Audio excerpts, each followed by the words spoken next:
शाहीन पिंजमा बरखा। जंग रखेंगे जारी, जंग रखेंगे जारी, जंग रखेंगे जारी, रखेंगे जारी।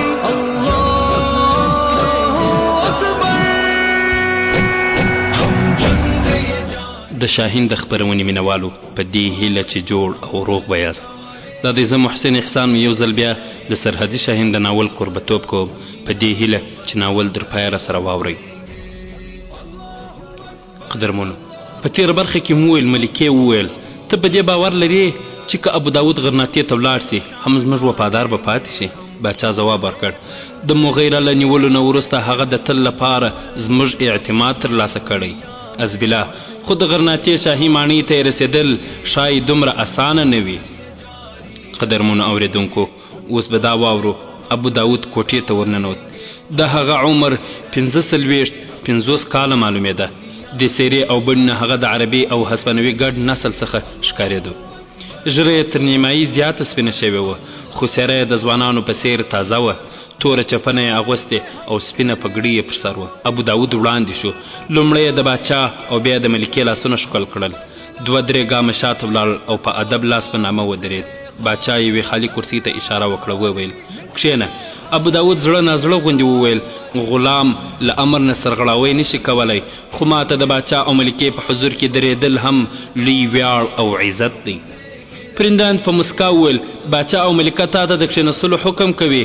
ابو داود غلام ته د سرغړاوي څه مجال دی او بیا په کرسۍ کښېناست. پرندان وویل ابو داوده، موږ پوهیږو چې د قدرت اشارې زموږ د پاکو راهبانو نه وړاندې تا ته څرګندېږي. موږ یو ځل بیا ستا ذهانت ازمایو. ووایه موږ ته چې نن کومه ستونزه په مخ کې ده هغه څه ده؟ ابو داود ځواب ورکړ که مریی د خپل بادار په مخ کې د خپل معمولي عقل او پوهې څرګندونه کوي هم دا ګستاخي ده. په هر صورت د علي حضرت حکم پر ځای کوم. ښایي د والاشان ټولواک دا هیله وي د دوی ادنا غلام غرناطې ته ولاړ شي. پریدان وویل که تا د یوه راهب جامې اغوستې وای او دا ځواب دې راکړی وای موږ به دا ستا د روحانیت اثر او کرامت باله، خو موږ پوهیږو چې ته له خپل عقل نه پرته په بل څه هیڅ عقیده نه لرې. ووایه تا له څه نه دا اټکل وکړ چې موږ تا غرناطې ته استوو؟ ابو داود تاسو مرۍ ته دا څرګنده شوې ده چې ابوالحسن د جزیې له ورکولو نه انکار کړی دی.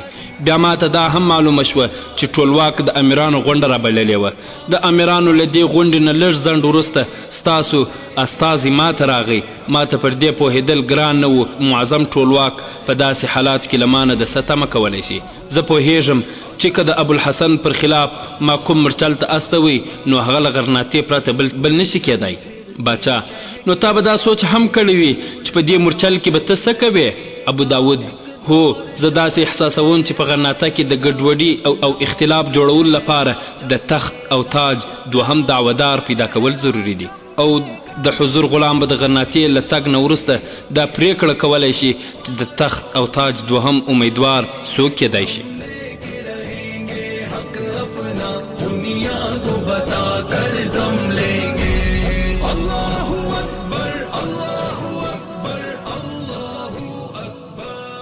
پاچا د الزغل په باب ستا څه رایه ده؟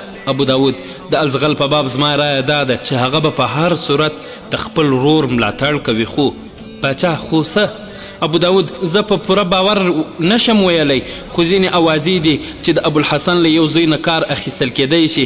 ما اورېدلی دي چې ابو عبدالله په دې اندېښنه کې دی چې پلار یې ناسکه ورور ولیعهد ټاکي، او دا مې هم اورېدلی دي چې پر ابوالحسن خپله نصراني میرمن ډېره ګرانه ده. پریدان د خوښۍ نه لږ راوچت سو، وویل نو ته څه ته انتظار یې؟ که ابو عبدالله شکمن شوی دی ته د ده شک په یقین بدلولی شې. ته سبا ته روان شه.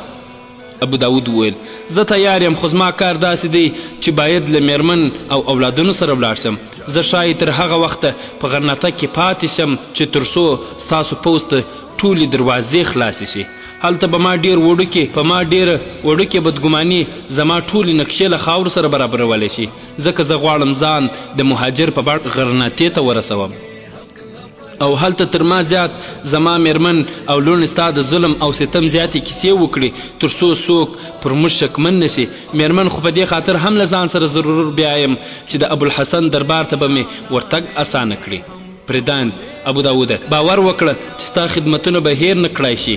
زه ژمنه کوم چې په غرناطه کې به ته زموږ لومړی والی وې او تر کومه چې د اندلس حکومت زموږ په کورنۍ کې وي د غرناطې ولایت به ستا د کورنۍ حق وي. که غواړې زه دا لیکلی تعهد در کوم. ابو داود ستاسو خادم ته ستاسو لوز له لیکلو نه کم نه دی. پردان ډېر ښه، سهار وختي له ما سره وګوره. د غرناطې د سفر لپاره به ستا ټول لګښت له شاهي خزانې وي.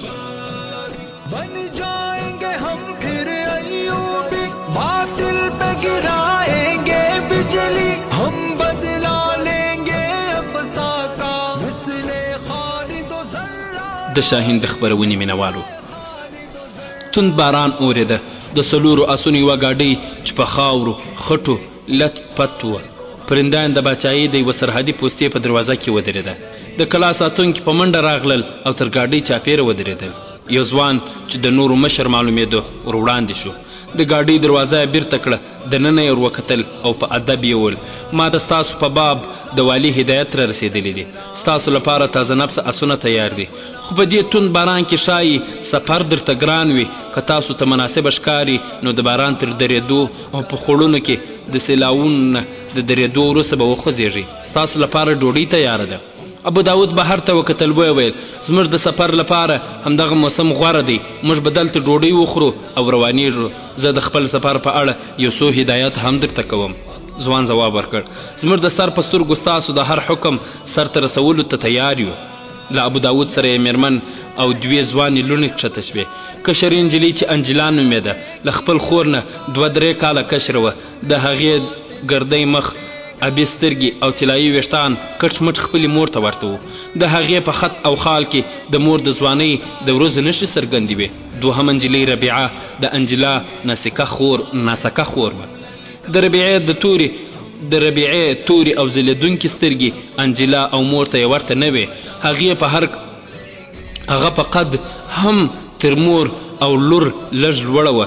په سپینه سیاره کې یې سرخي داسې ښکاره کېدله لکه خالق چې شیدې او شات په یو مناسب تناسب سره ګډ کړي وي.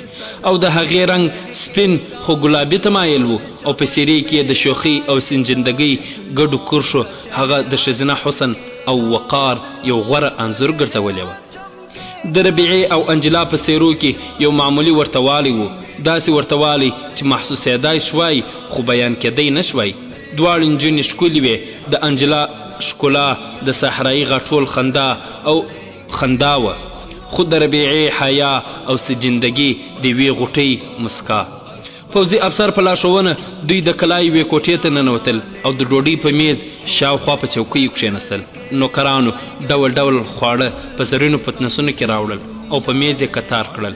د ابو داود په اشاره د چوڼۍ منصبدار هم له دوی سره په خوراک ورشریک سو. ابو داود د ډوډۍ په وخت له منصبدار نه وپوښتل له دې ځایه به د غرناطې لومړۍ پیره څومره لرې وي؟ افسر ځواب ورکړ د 8 میلو په شاوخوا کې، خو 3 میله وړاندې به تاسو د دوی د واکمنۍ ساحې ته وننوځئ. زه فکر کوم چې که زه د دوی افسر ته ولیکم نو هغه به له سرحد نه وړاندې ستاسو د ساتنې لپاره خلک راواستوي. خو ما ته والي ویلي دي چې زه ستاسو په باب چاته څه ونه وایم. ابو داود ځواب ورکړ والي زما په هدایت عمل کړی. زه د دوی سیمې ته د باچا د سفیر په حیث نه د یو مهاجر په بڼه ورځم. افسر زما په ګمان که تاسو هغوی ته دوکه ورکول غواړئ بیا خو باید د دې ګاډۍ پر ځای په بله لاره په اسونو یا پلي ولاړ شئ. دوی پوهیږي چې په دې لاره تاسو په ګاډۍ کې زموږ له نظره غلی نشي تېرېدی. ابو داود زما په ګمان د قسطلې او غرناطې سوداګر په دې لاره آزاد تلی راتلی شي. بیا هم چې ما څه پلان طرحه کړی تر ډېره کامیاب دی. ته دې 20 تنو سپاهیانو ته امر وکړه چې تیار شي. دوی به په موږ پسې راځي. کله چې موږ تر سرحد واوړو دوی به داسې ښیي چې موږ پسې راوتلي دي. کله چې د غرناطې د تاڼې پوځیان دا وګوري چې عیسوي سپاهیان په موږ پسې دي نو دوی به خامخا مداخله کوي. موږ ته به دوی پناه راکړي. ستا پوځیان به له هغوی سره تر معمولي ټکر وروسته بیرته راوګرځي. افسر پلان خو ډېر غوره دی، خو زه ویرېږم چې لاره خرابه ده، ستاسو ګاډۍ پکې چپه نه شي.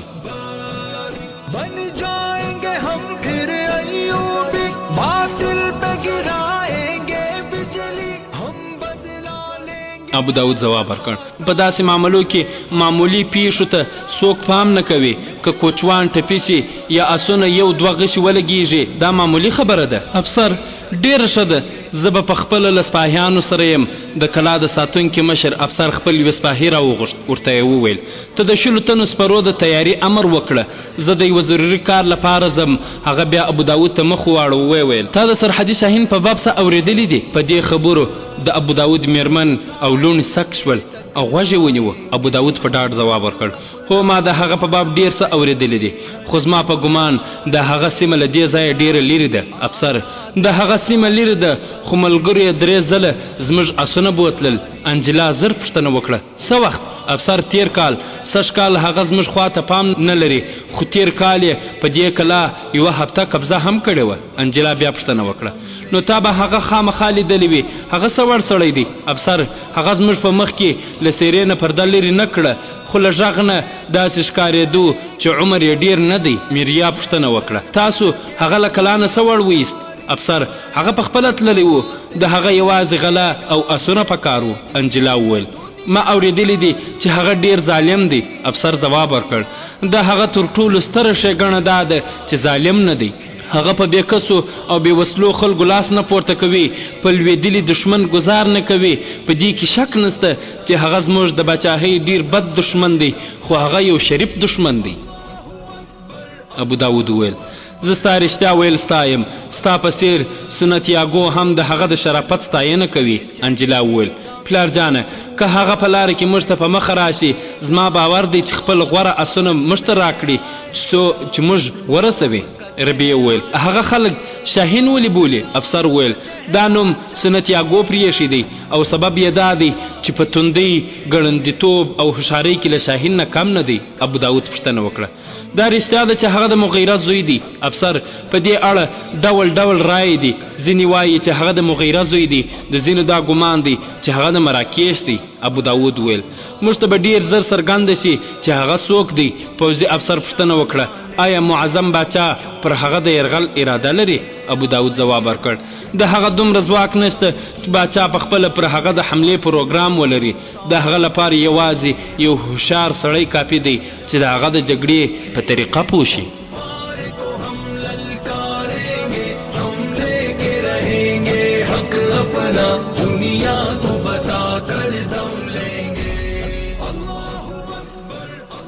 د سرحدي شاهین د ناول مینوالو باران هم هغسې توند ورېده تر 2.5 میلو پورې د دوی ګاډۍ معمولي روانه وه. بیا ابو داود کوچوان ته امر وکړ چې ګړندی یې وځغلوي. په دوی پسې سپاهیانو د خپل افسر په امر خپل اسونه ودرول. کله چې ګاډۍ د 1 میل په فاصله ترې لرې شوه نو اسونه یې چارګام ورپسې خوشي کړل. په مخ زویدړې دره کې سرک ځای ځای په اوبو کې پټ و ځکه خو د ابو داود له اصرار سره کوچوان له احتیاط نه کار اخیست. کله چې به اسونه ګاډۍ ته ورنږدې سول رفتار به یې ورو کړ او ګاډۍ ته به یې د وړاندې تلو فرصت ورکړ. سیلانونو ځای ځای سرک غوڅ کړی و. د لارې په هسکو ټیټو او کاڼو کې د ګاډۍ په چټکو انجلا او د هغې مور سخت احتجاج کاوه. د ابو داود سر هم څو ځل له خپلې میرمنې او لوڼو سره وجنګېد خو هغه د انجلا په فریادونو او د میرمن په واویلا هېڅ پروا ونه کړه. یو ځل د ګاډۍ یوه عربه په یوه ژور ځای کې له لوېدو وروسته له ډبرې سره ټکر شوه چې له ټکۍ سره یې د میریا سر له چت سره وجنګېده. هغې چیغې کړې ګاډۍ ودروئ که نه په همدې رفتار کې ترې ځان غورځوم. ته وحشي یې نن به مې د بچۍ اروا واخلې او زیبه زه پوهېږم ستا نیت ښه نه دی. ته غرناطې ته له رسېدو نه وړاندې له موږ نه ځان بېغمه کول غواړې. د خدای په خاطر ګاډۍ ودروه. د یوې بلې سختې جټکې سره د ربیعې او انجلا سرونه سره وجنګېدل. انجلا بیا واویلا پیل کړه. بیا ابو داود ویل که زه پوهېدی چې ته به هم د مور په څېر دومره بې حوصلې وې نو له ځانه سره مې راوستې. ربیعې ته وګوره تر اوسه یې سوڼ تر خولې نه دی وتلی. ابو داود چې دا وویل میریا او انجلا پر ربیعه ورپړچ وهل. میریا وویل ربیعه خو خپل مذهب او خپلو خلکو ته په ورتګ خوښه ده. انجلا وویل ربیعه په دې هم پوهېږي که څه پیښه وشي نو له ټولو نه د مخه به خلک دې ته پام ور واړوي. ربیعې د دوی د پیغور او سختو سپورونو په بې پروا وویل پلار جانه مور جانه او انجلا ولې پریشانه کوي؟ د ګاډۍ د درېدو امر وکړه. ابو داود ویل میریا لږ همت وکړه موږ د غرناطې سیمې ته ننوتلي یو، د دوی خلکو به لیدلي یو، زموږ د مرستې لپاره به رارسېږي. په کور کې چې ما تا ته په دې باب څه ویل، له خوښۍ نه دې ټوپونه وهل، اوس له دې لږ تکلیف نه دومره وویرېدې. انسان په دنیا کې د عزت او اقتدار لپاره له لویو خطرناکو پړاوونو نه تېرېږي. میریا په چیغه ورته وویل ته هم عجیب احمق یې، په دې تون شمال او باران کې به څوک ستا لارې ساري، هغوی به په مزه په خپلو کوټو کې ناست وي. ابو داود وویل بیا هم دا ضروري ده چې د دوی تر پیرې پورې موږ همدغسې ولاړ شو، له دې نه پرته موږ هغوی په دې نشو باوري کولی چې راتښتېدلي یو او د باچا سپاهیان راپسې دي. ګاډۍ اوس د یوې غونډۍ نه د هوارې په لور راتله، ځکه خو د میریا او انجلا ژبې سره له دې چې اوس هم چې له دې خو لږ چوپې شوې او شور او زوږ یې کم شو.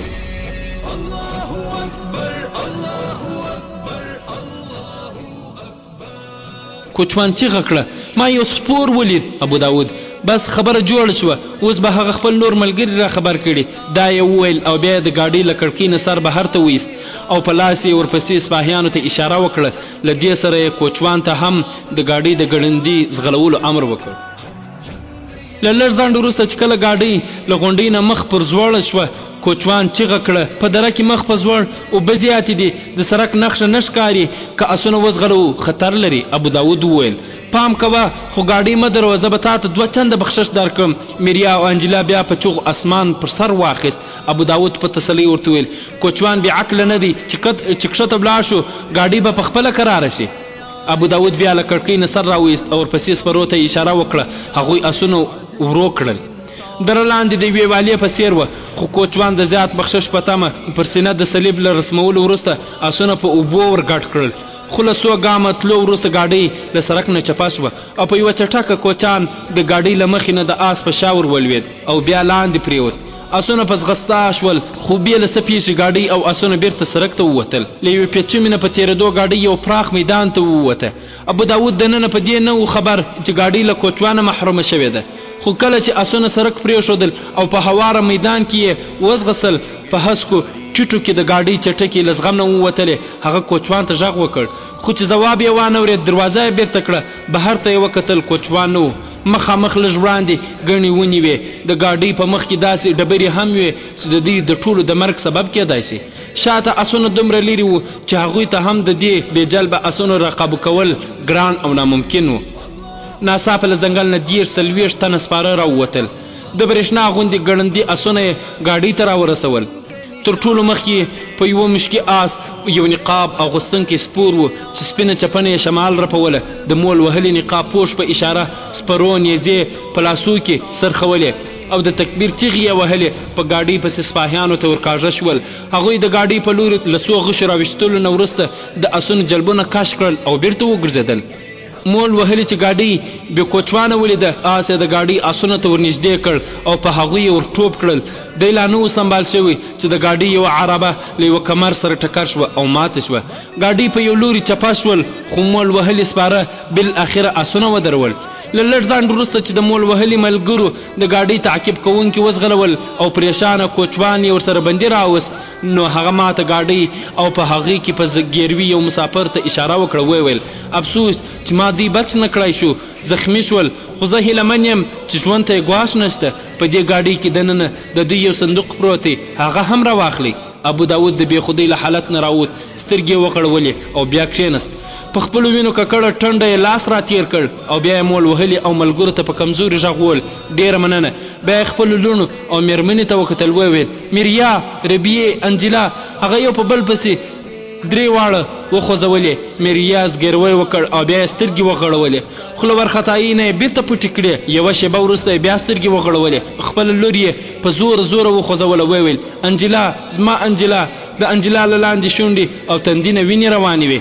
له 100 ځلې زګیروي او اسویلۍ وروسته یې سترګې وغړولې او خپلې مور ته یې وکتل.